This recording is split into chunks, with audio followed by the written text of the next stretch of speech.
Halo ikan lovers, kali ini kita akan membahas soal SKB dasar perikanan. Ini merupakan dasar-dasar perikanan yang kalian harus tahu. Jika kalian tidak bisa menjawab soal ini, maka kalian harus mengulangnya dari awal. Oke, langsung saja kita mulai soal SKB-nya. Jangan lupa like, share, dan subscribe agar saya semakin semangat untuk membuat konten-konten ini. Oke, kita mulai saja dari nomor 1. Alat bantu pernapasan ikan lele adalah A. Insang, B. Labirin, C. Trakea, D. Kulit, E. Hidung. Ya, saya kasih waktu 3 detik untuk menjawabnya. Kalian silakan jawab. Oke, kita mulai pembahasannya. Alat bantu pernapasan ikan lele adalah, ayo kita lihat pembahasannya, yaitu B. Labirin. Labirin pada organ tubuh ikan ini merupakan sebuah alat pernapasan tambahan pada ikan berupa lipatan-lipatan epithelium pernapasan. Alat tambahan ini merupakan urutan dari lembar insang pertama. Labirin terletak pada suatu rongga di belakang atau di atas insang. Dengan adanya alat tambahan ini, ikan mampu hidup dan bertahan di perairan yang miskin oksigen terlalu, asalkan permukaan perairan terdapat udara bebas. Hal ini terjadi karena pada habitat alamnya, suatu waktu bisa terjadi kondisi di mana kandungan oksigen dalam air berkurang atau sedikit, sehingga ikan-ikan yang memiliki labirin ini mudah beradaptasi dengan berbagai kondisi air dan lingkungan yang memiliki daya tahan yang baik. Contoh misalkan ikan gurame, ikan lele, dan ikan gabus. Jadi jawabannya yang B ya teman-teman. Lanjut ke soal kedua. Jika suhu naik, maka oksigen terlarut di dalam air akan A. naik, B. normal, C. berkurang, D. stagnan, E. bertambah. Jika suhu air naik, maka yang terjadi yaitu D ini nggak mungkin ya, stagnan. Lalu B. normal juga tidak mungkin. A. naik juga tidak mungkin. E. bertambah juga tidak mungkin. Yang betul adalah C. Kita lihat pembahasannya. Menurut Nodium tahun 1971 menyatakan bahwa kadar oksigen dalam air laut akan bertambah dengan semakin rendahnya suhu. Jika turunnya suhu, maka kadar oksigen terlarut dalam air akan bertambah dan berkurang dengan semakin tingginya salinitas. Salinitas juga semakin berkurang jika kadar oksigen turun, dan jika suhu air naik, maka akan turun oksigen atau berkurang. Jadi jawaban yang benar adalah C ya teman-teman. Oke, lanjut ke soal ketiga. Nama ilmiah ikan lele adalah, jawaban udah keluar ini. A. clarias, B. sulciformis, C. chordata, D. claridae, E. genus. Dan jawabannya bisa kita lihat di sini ya, clarias. Kalau sulciformis adalah ordernya, chordata yaitu filumnya, lalu ada claridae yaitu klasifikasi lebih tingginya, lalu genus itu tingkatan taksonnya. Oke, lanjut nomor 4. Penggunaan pupuk pada kolam digunakan untuk A. membersihkan air, B. makanan ikan, C. mencegah penyakit, D. menumbuhkan pakan alami, E. pencegahan terhadap hama. Silakan dijawab. Langsung saja pembahasannya. Penggunaan pupuk urea pada kolam ikan dikenal ampuh dalam merangsang pertumbuhan alga atau pakan alami. Kolam ikan yang sudah dilakukan pemupukan sebelumnya akan menghasilkan banyak plankton. Plankton ini pakan alami ikan ya. Salah satu fungsi plankton ini adalah menjadi pakan alami yang menyehatkan bagi ikan dan pakan tambahan.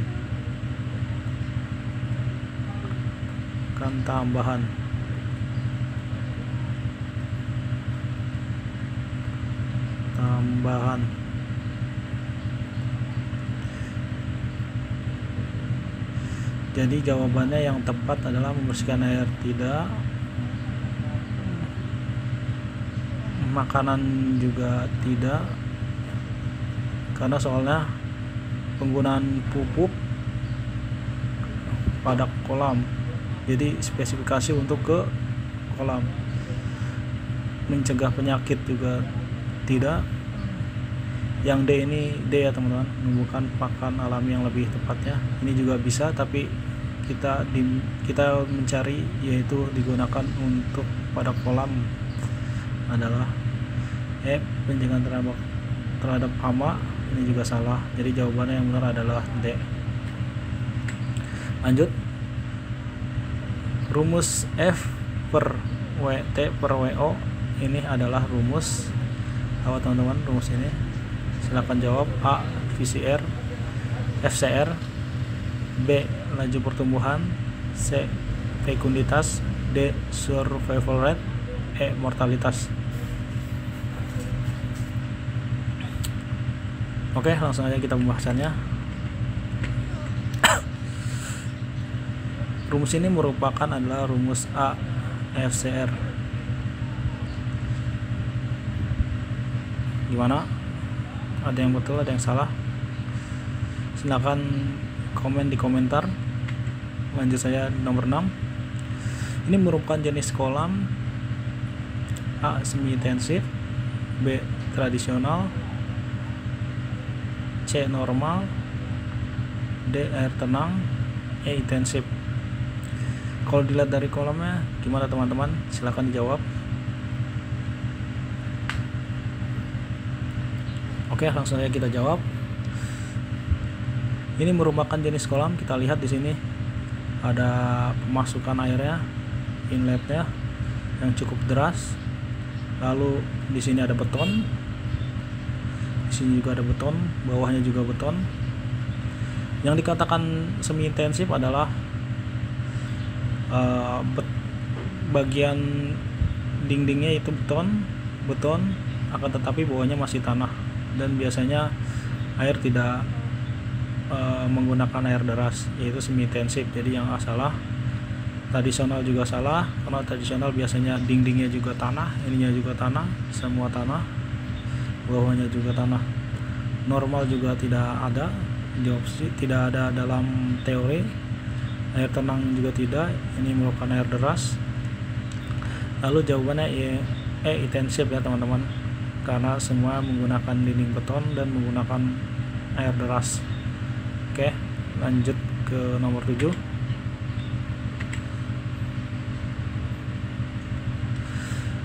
Kos termahal dalam budidaya ikan adalah, pasti teman-teman sudah tahu. A. filter, B. ikan, C. pegawai, D. alat, E. pakan. Silakan teman-teman jawab.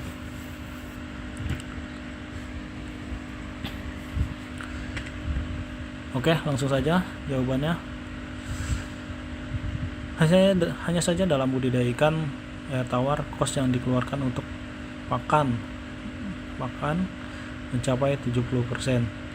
Untuk itu gerakan pakan menteri sangat perlu dikembangkan setiap daerah, karena akan bisa mengurangi dari 17 ke 60% ke bawah. Jadi jawabannya yaitu ya teman-teman, pakan merupakan kos tertinggi dalam budidaya ikan. Langsung ke nomor 8. Alat untuk mengukur tingkat kesadaran air adalah A. Water hardness tester, B. pH meter, C. termometer, D. mikroskop, E. salinitas meter. Silakan kalian jawab. Ini mudah banget ya teman-teman, masih dasar, dan diharapkan teman-teman bisa menjawabnya karena ini sangat dasar, karena ini merupakan dasar untuk nanti soal-soal yang lebih susah lagi. Oke, gimana? Langsung kita bahas. Alat untuk mengukur tingkat kesadaran air adalah A. Water hardness tester. Jawabannya yang ini, yang A ternyata. Yang A, langsung saja yang A. Kita bahas satu-satu ya. pH meter yang untuk mengukur pH, termometer untuk mengukur suhu, mikroskop untuk melihat benda-benda kecil atau seperti bakteri,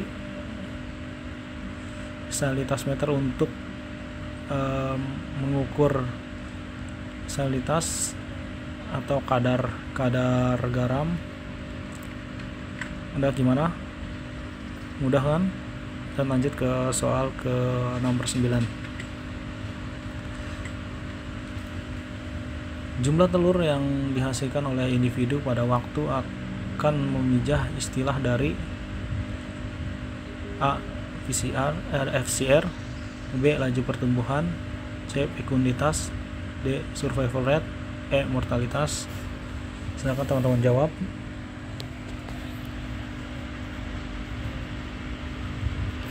Oke, langsung saja kita jawab. Pengertian umum fekunditas adalah jumlah telur yang dihasilkan oleh individu pada waktu ia akan memijah. Jadi jawabannya yang C ya teman-teman. FCR ini adalah soal ini untuk menghitung efisiensi pakan. Lalu laju pertumbuhan ini perkembangan pertumbuhan ikan, survival rate ini jumlah ikan yang hidup, mortalitas ini jumlah ikan yang mati. Jadi jawabannya yang C ya teman-teman. Oke, langsung nomor terakhir. Larangan penggunaan alat penangkapan ikan pukat hela, tawes dan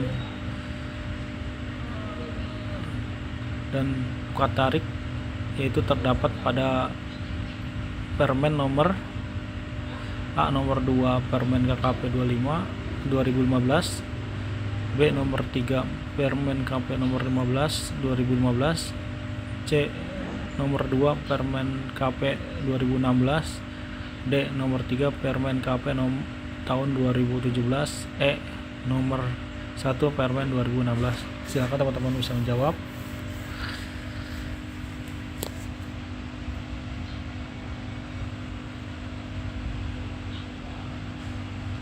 Oke, langsung aja kita membahasnya.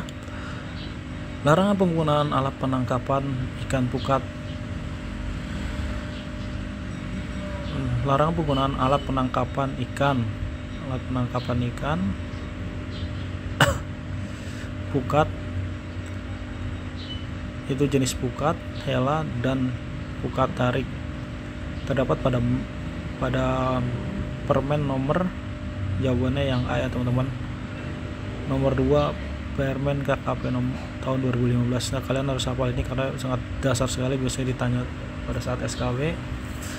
Oke, dan begitulah soal-soal SKB dasar, dan kalian harus tahu karena ini merupakan penting.